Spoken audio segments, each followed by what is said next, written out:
people in the West know almost nothing about Eastern Europe. If you go to the Versailles Treaty discussions, the level of ignorance about Eastern Europe, about Ukraine, Lithuania, Latvia, Estonia, Belarus, just astounding. Or a place like Moldova, which used to be called Bessarabia, no understanding at all of what existed there, no understanding of the people, the complexity of the history.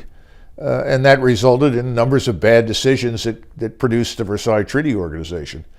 So the bottom line is I don't fault people in the West for not paying enough attention. It was easier to look at what was happening in Germany because the Germans were open about it.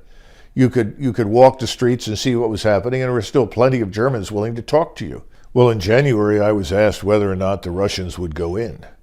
And I was one of the few people in Washington that said, absolutely, they will go in, because they were under severe threat. You have to remember that after 2014, the Ukrainians begin the process of attacking the so-called two breakaway republics, Donetsk and Luhansk, in the east, which were entirely Russian-speaking. And they killed roughly 14,000 people between 2014 and 2021.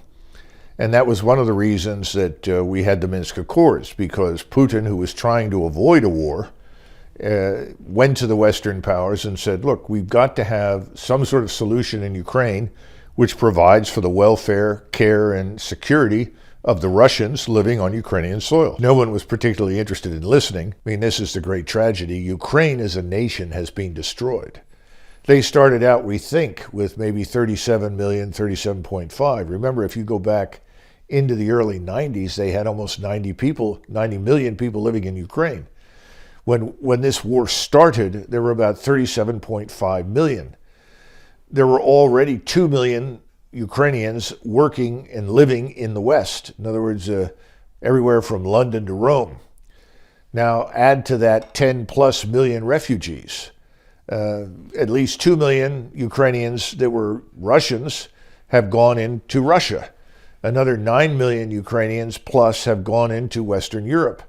And each day more go there. There are almost no women and children left.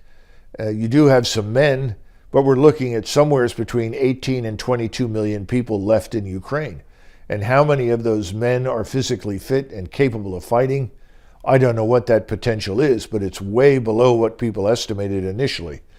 And they're now bringing in women and young boys and men over 40, 50, 60 to come in and join units that have been reduced from, say, 500 men down to 100 men.